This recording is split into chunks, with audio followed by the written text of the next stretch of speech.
मैं तो विवाह में फंसकर नर्क भोग रहा हूं। आप विवाह से कैसे बच गए, यह भी बताएं कि क्या मेरे लिए अब भी बचने का कोई उपाय है। मैं अपना नाम नहीं लिख रहा हूं क्योंकि मेरी पत्नी भी यहीं मौजूद है, पर आप उत्तर जरूर देना। थोड़ा लिखा ज्यादा समझना।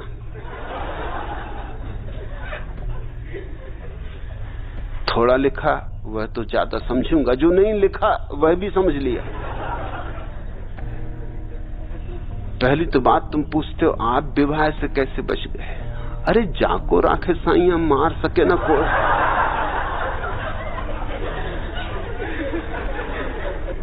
और तुम पूछ रहे हो मैं विवाह में फंस के नर्क भोग रहा हूं। नहीं, तुमको नर्क भोगना होगा इसलिए विवाह में फंसे होगे। उल्टी बातें ना करो, शीर्षासन ना करो। तुम दोष दे रहे हो विवाह को, जैसे कि विवाह ने तुम्हें कर लिया। अरे तुमने विवाह किया है, तुम ही घोड़े पे चढ़े होगे मोर मुकुट बांध के। देखते हो मुरारजी देसाई गधे तक पे चढ़ने को तैयार हैं, तुम घोड़े पे चढ़े होगे, दूल्हा राजा बने होगे। क्या मजा है, एक दिन के लिए राजा बना देते आदमी को, फिर जिंदगी भर का गुलाम, जोरू का गुलाम। और क्या गहरी तुम्हारी गुलामी का अपना नाम भी नहीं लिख रहे हो क्योंकि पत्नी यहीं मौजूद है। मैं समझा तुम्हारी तकलीफ। पति का अर्थ ही है जिसकी इति हो गई, जिसमें अब कुछ ना बचा। और पत्नी का मतलब है सदा रहे तनी तनी। वो बैठी होगी तुम्हारे बगल में और तनी तनी। और तुम ये मत समझना कि तुमने नाम नहीं लिखा है तो वो नहीं पहचानेगी। अरे जब तुम कम लिखा और मैं ज्यादा समझ रहा हूं तो तुम्हारी पत्नी तुम्हारा नाम न पहचान लेगी, नहीं लिखा पहचान लेगी। अभी भी हुद्दे मार रही होगी तुमको कि घर चलो, घर चल के दिखाऊंगी तुम्हें। मैंने सुना है एक जोड़ा मर के स्वर्ग के द्वार पर पहुंचा, और भी बहुत लोग मर के पहुंचे थे। रोज ही इतने लोग मरते हैं कि भीड़ लगी रहती है। स्वर्ग के दरवाजे पे 2 तख्तियां लगी थी। एक तख्ती लगी थी कि जोरू के गुलाम यहां से प्रवेश करें,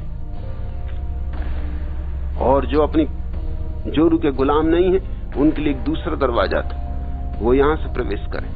सारी भीड़ वहीं थी जोरू के गुलाम जहां तख्ती लगी थी।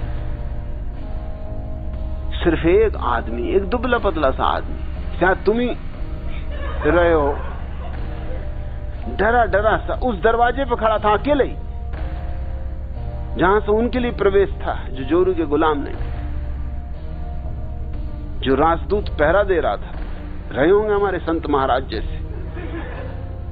उसने आके उस आदमी को धक्का दिया होगा, तू यहां क्या कर रहा है, तू समझता तू जोरू का गुलाम नहीं, चल लग क्यू में जहां बड़े बड़े पहलवान खड़े हैं, तू यहां क्या कर रहा है। उसने कहा मैं क्या करूं, मैं यहां से नहीं हट सकता। राजदूत ने क्यों नहीं हट सकता, क्या तकलीफ है तुझे। उसने कहा मेरी पत्नी ने कहा कि तू यहीं खड़ा रह, भगवान भी मुझे हटाए तो मैं हटने वाला नहीं जब तक मेरी पत्नी ना कहेगी। उसने कहा तू इसी दरवाजे से प्रवेश कर, मैं इसी से प्रवेश करूंगा, मैं कभी उसकी आज्ञा के खिलाफ नहीं जा सकता। तुम कहते हो मैं विवाह में फंसकर नरक भोग रहा हूं। फंसे क्यों, नरक भोगना होगा इसलिए।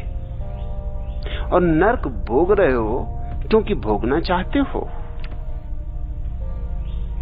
जरा गौर से अपने भीतर कारण खोजो, कारण दूसरे पे मत डालो। और तुम अकेले ही थोड़ी भोग रहे होगे नरक, तुम्हारी पत्नी भी भोग रही होगी। क्योंकि नारकी प्राणियों के साथ कोई स्वर्ग भोग सकता है। जब तुम नरक में हो तो तुम्हारी पत्नी क्या स्वर्ग में हो सकती। इतना फासला हो तो तुम निकल ही ना भागो वो भी तुम्हारे बगल में बैठी, यहां भी बैठी, तो साथ ही साथ भोग रहे होगे, एक दूसरे का नरक बना रहे होगे। ये हो सकता है,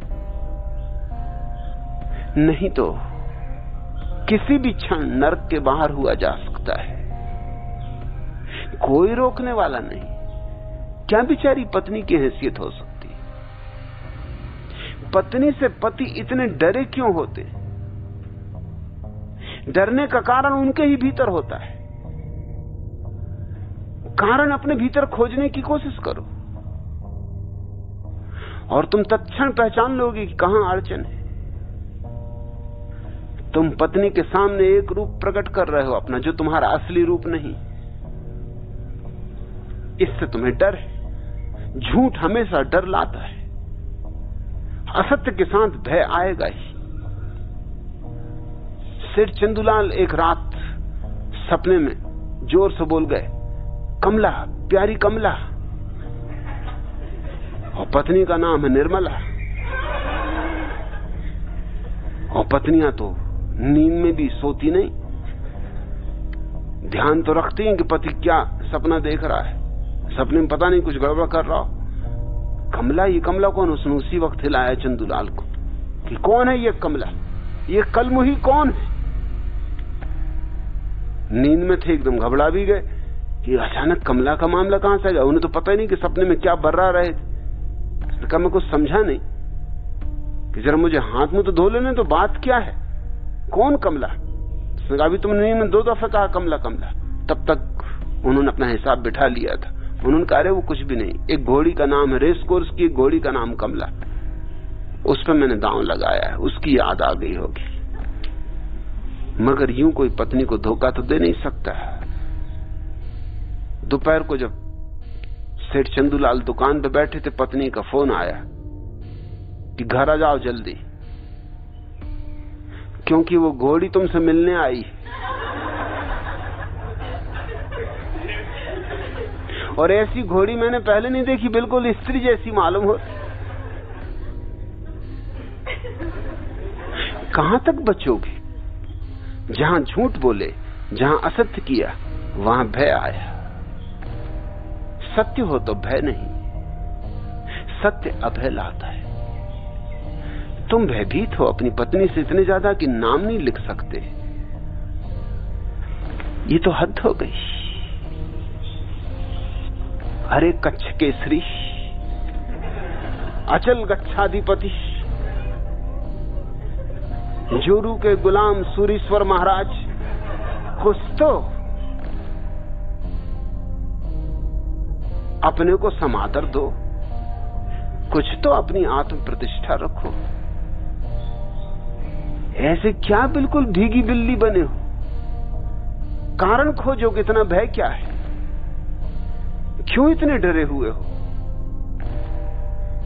सेठ चंदूलाल के बेटे ने पूछा, पापा यह बकरा मियां मियां क्यों करता है? चंदूलाल ने कहा, बेटा इसे कसाईयों ने पकड़ लिया है, 2-4 घड़ी का मेहमान है यह, इसको झटका देकर मारकर इसका मांस बाजार में बेचा जाएगा। बेटा बोला, बस इतनी सी बात के पीछे मियां मियां कर रहा है?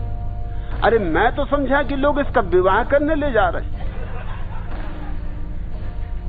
चंदूलाल का बेटा देखता है अपने बाप की दुर्गति दिन रात, स्वभाव था उसने सोचा कि इसका भी विवाह हो रहा है, दिखता जो हमारे बाप पे गुजर रही वो इस पे गुजर रही। तुम्हारे बच्चे भी जानते हैं, एक घर में बच्चों में शांति रहे, सुव्यवस्था रहे, तो बच्चों की मां ने कहा कि सबको इकट्ठा करके कि सुनो, भारतीय परिवार कोई 1.5 दर्जन बच्चे, एक ही चीज का उत्पादन हम जानते हैं, बच्चे। सबको इकट्ठा कर लिया, सबको वो एक जैसे कपड़े पहनाती थी। कई दफा उससे पूछा भी लोगों ने कि सबको एक जैसे कपड़े क्यों पहनाती? पहले उसके 3-4 ही बच्चे थे, उनको भी एक जैसे कपड़े पहनाती थी। तब वो कहती थी कि कहीं खो न जाएं, इसलिए। और अब 10-15 बच्चे हैं, अब भी एक से कपड़े पहनाती, तो लोग पूछते अब क्यों? तो वो कहती कि इनमें कोई दूसरा आके ना मिल जाए। नहीं तो पता ही नहीं चलेगा, महीने 2 महीने तो पता ही नहीं चलेगा। इतनी भीड़ भड़का है। तो घर की तुम हालत समझ सकते हो। सबको इकट्ठा करके उसने कहा कि अब मैंने एक नियम बनाया कि हर सप्ताह पुरस्कार बांटा जाएगा। जो सबसे ज्यादा आज्ञाकारी होगा उसको पुरस्कार मिलेगा। सब बच्चों ने कहा हमें इसमें कोई रस नहीं। उसका क्यों? उसने कहा, बच्चों ने कहा हमें मालूम है पुरस्कार किसको मिलेगा, पिताजी को मिलेगा। आज्ञाकारी होना, ये हमेशा पुरस्कार पिताजी को जाएगा, इसलिए हमें इसमें कोई रस नहीं। क्यों इतने तुम डरे हुए हो? इतना भय का क्या कारण है? आखिर पत्नी कोई जंगली जानवर तो नहीं है। कारण तुम्हारे भीतर होंगे। तुम पत्नी के सामने सरलता से अपनी प्रामाणिकता की उद्घोषणा करो। तुम जैसे हो वैसे ही खोल के अपने को रख दो। एक दफा झंझट होगी। तुम आज यहां आके भी अपना नाम नहीं लिख रहे हो, और पत्नी तो पता लगा लेगी। उसे तो पता लग ही गया होगा कि कौन सज्जन है ये। एक जैसी सैकड़ों भैंसों में से तूने अपनी भैंस को कैसे पहचान लिया? जज ने एक फरियादी महिला से पूछा। उसकी भैंस खो गई थी और उसने सैकड़ों भैंसों में से अपनी भैंस को खोज लिया। वो महिला बोली, इसमें कौन सी बड़ी बात है मालिक? अरे आपकी कचहरी में सैकड़ों काले कोट पहने हुए वकील खड़े, भैंसों जैसे ही लगते, लेकिन मैं अपने वकील को फिर भी पहचान ही रही हूं या नहीं? इसी तरह अपनी भैंस को मैंने पहचान लिया। तुम्हारी पत्नी तुम्हें पहचानती होगी। अरे अपनी भैंस को कौन नहीं पहचानता?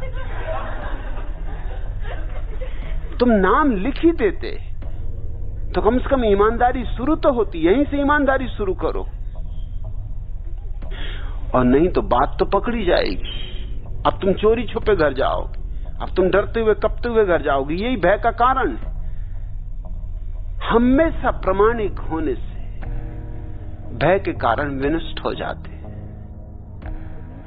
और जब तुम भयभीत रहोगे तो देर अबेर पकड़े जाओगे, और तब तक बात और बिगड़ जाती। स्विमिंग पूल में तैर रहे सेठ चंदूलाल की भेंट एक सुंदरी से कराई गई। उससे कुछ देर बात करने के बाद वे घर लौटने लगे। तब उस सुंदरी से कहा कि भाई एक बात का ख्याल रखना, इस मुलाकात की कहीं चर्चा मत करना। करीब 1 माह बाद किसी पार्टी में सेठ चंदूलाल अपनी पत्नी के साथ गए तो वही सुंदरी फिर मिल गई। उसने 2-1 मिनट चंदूलाल की ओर गौर से देखा, फिर नमस्कार करके बोली, क्षमा कीजिएगा, आज आप कपड़े पहने इसलिए पहचानने में थोड़ा समय लग गया। अब फंसे, अब बुरी तरह फंसे।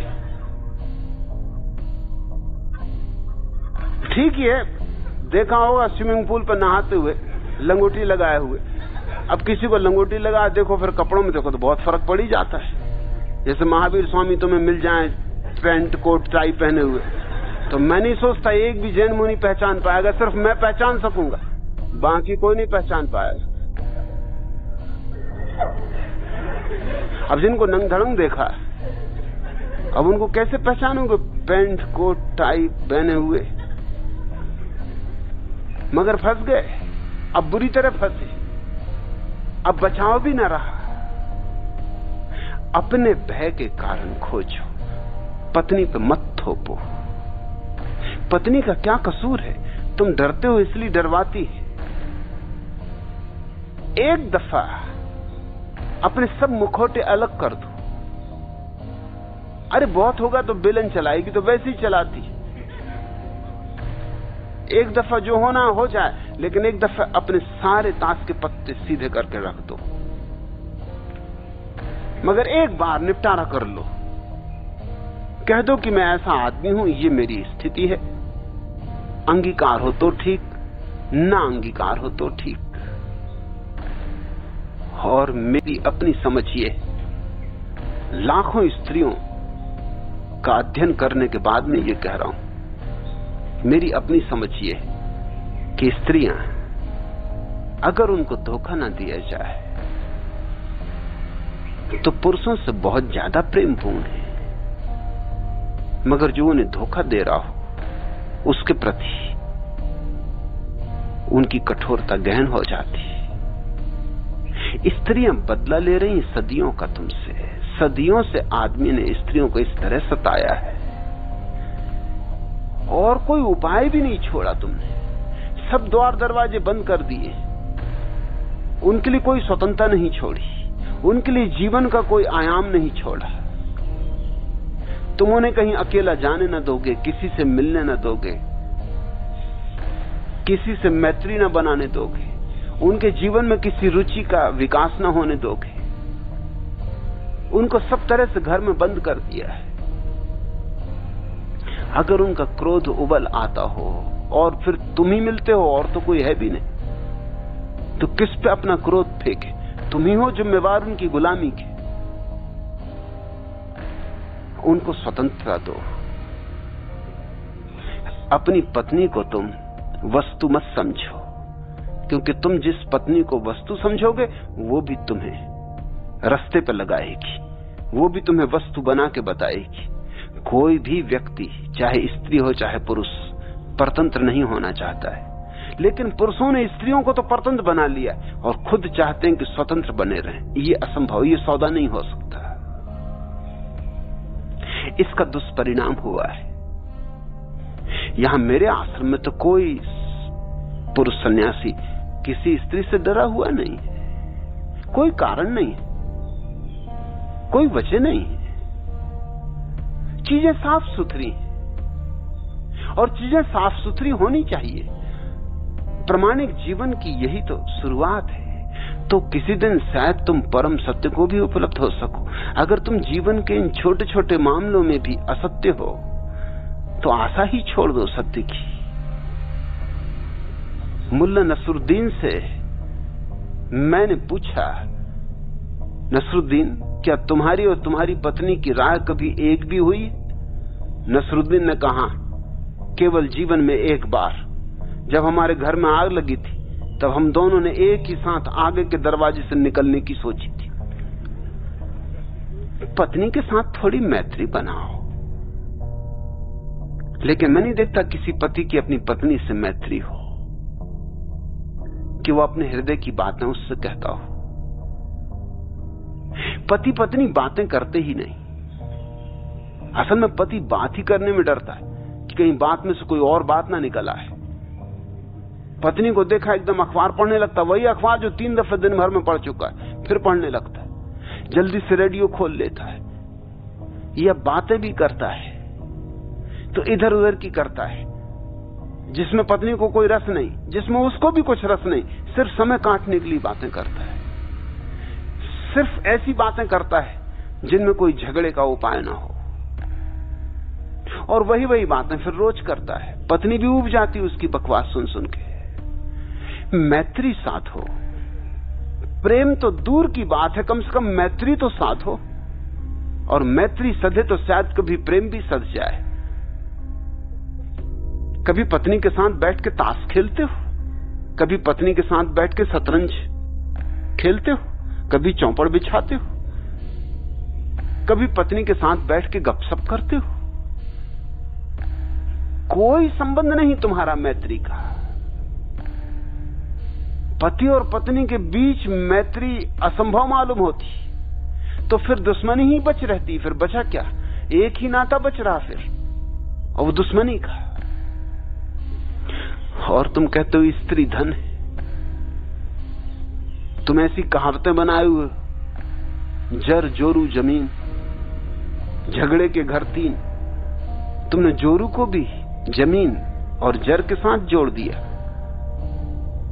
इस सारे अपमान का बदला किससे लिया जाए?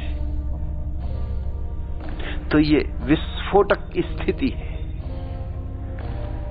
सेठ चंदूलाल अपनी पत्नी से बोले, देख भाई, तू बात बात में लड़ा नहीं कर, घर में थोड़ी शांति रहने दे, कृपा कर। उनकी पत्नी गुलाबों ने बेलन उठा के कहा कि तुम्हें ये इल्जाम लगाते शर्म नहीं आती? मैं कहां लड़ती हूं? ऐसे गलत इल्जाम लगाए तो याद रखना ऐसा मारूंगी कि नानी की याद आ जाएगी। पति और पत्नी के बीच एक तनाव है, और वो तनाव तुम झुठलाने की कोशिश करते हो, लीपापोती करते रहते हो, मगर उस तनाव को हल करने की कोशिश नहीं करते। तुम सरलता से स्वीकार करो कि पत्नी की भी अपनी स्वतंत्र आत्मा है, उसका अपना व्यक्तित्व है, अपनी निजता है,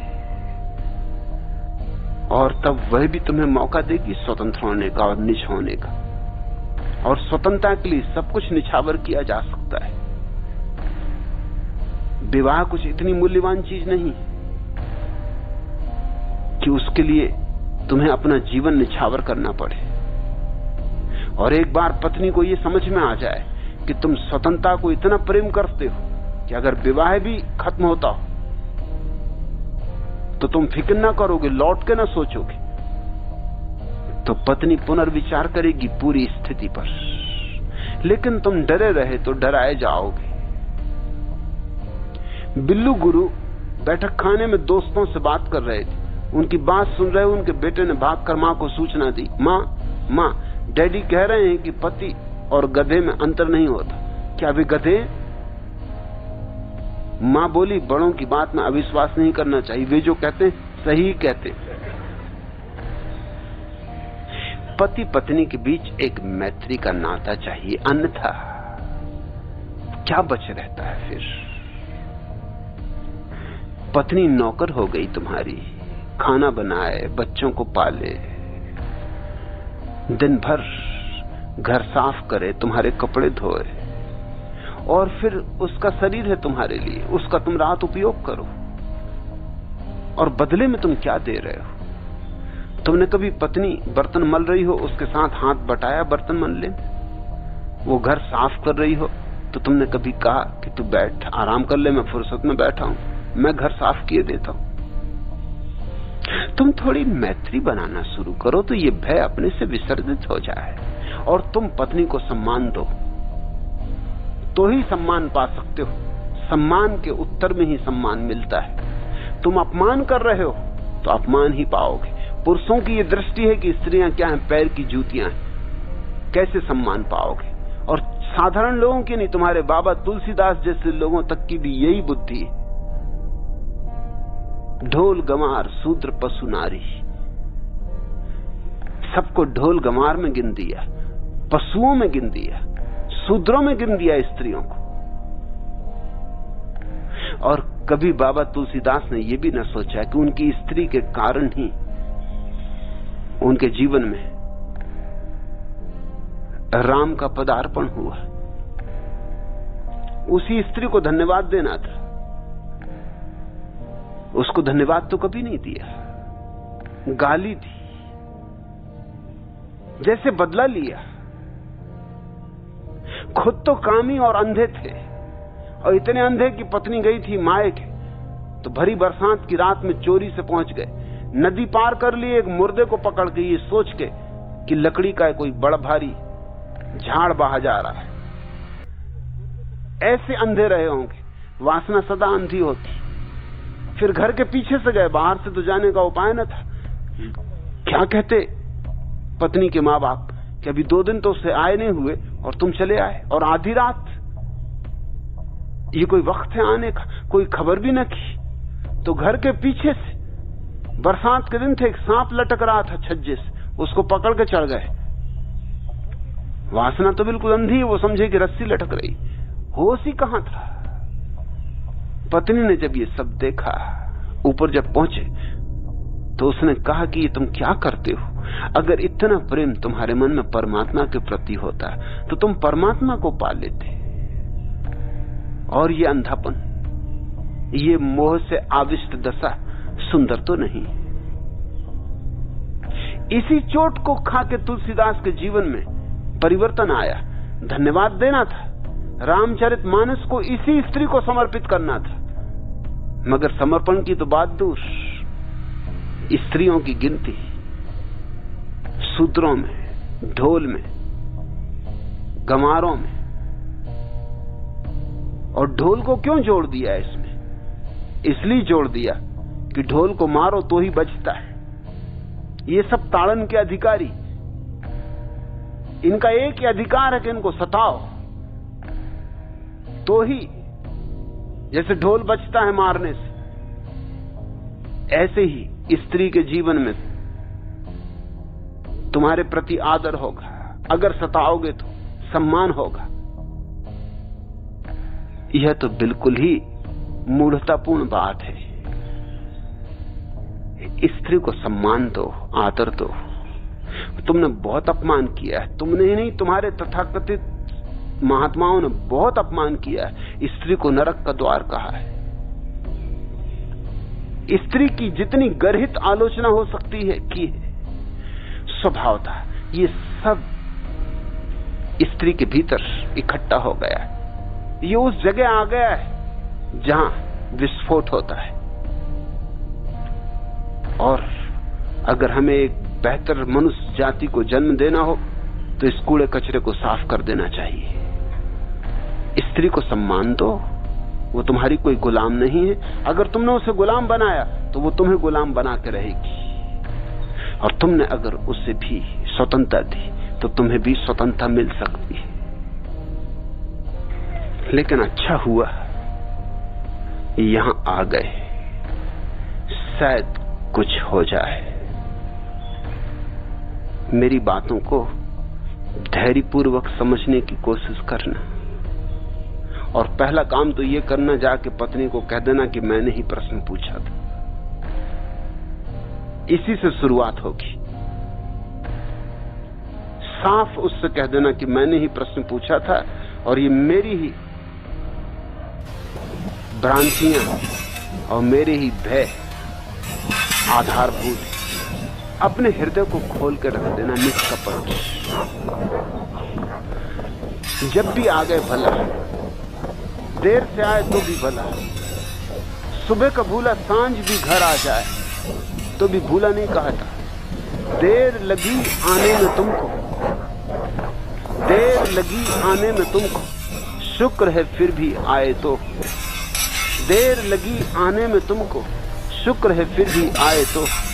आस ने दिल का साथ न छोड़ा, आस ने दिल का साथ न छोड़ा, वैसे हम घबराए तो।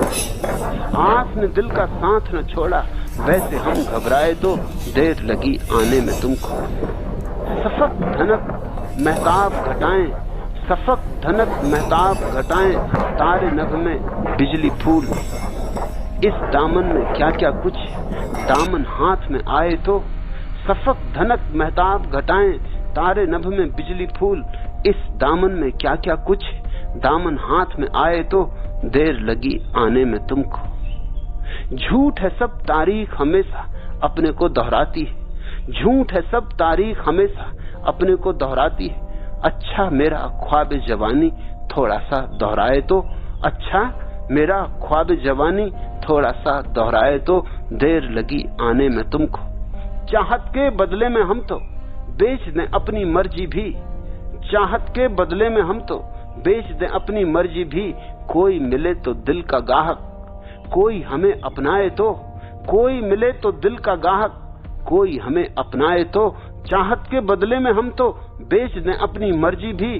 कोई मिले तो दिल का गाहक, कोई हमें अपनाए तो। देर लगी आने में तुमको। शुक्र है फिर भी आए तो। आस ने दिल का साथ न छोड़ा, वैसे हम घबराए तो। देर लगी आने में तुमको। कोई चिंता नहीं, विवाह हो गया, उलझ गए जाल में। लेकिन कितनी ही देर हो गई हो, अभी भी क्रांति घट सकती है। और अच्छा ही हुआ कि इस अनुभव से गुजर गए। बिना इस अनुभव से गुजरे भी मुश्किल थी। न विवाह करते तो सोचते कि जिन्होंने विवाह किया है, आहा कैसे मजे में। जैसा अभी सोच रहे हो कि जिन्होंने विवाह नहीं किया, आहा कैसे मजे में।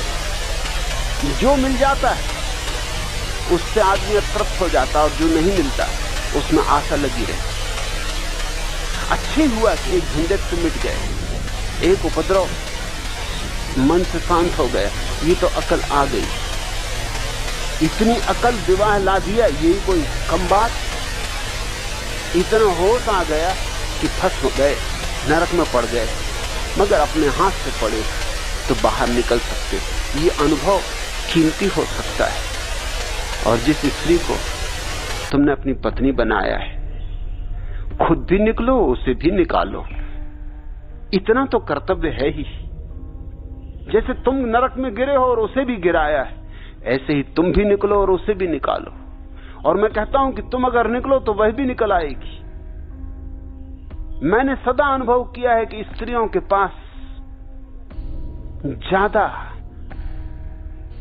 सूझबूझ स्पष्ट, क्योंकि स्त्रियां बुद्धि से नहीं सोचती, हृदय से सोचती,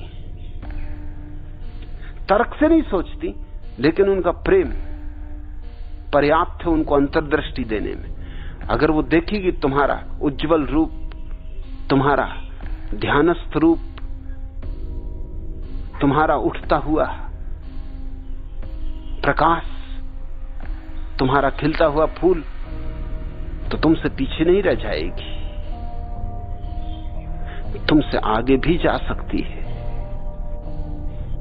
अकेले मुक्त होने की चेष्टा तो बहुत लोगों ने की, भाग गए जंगल, मगर मैं उनको भगोड़े मानता हूं, कायर मानता हूं। कोई भागने की जरूरत नहीं।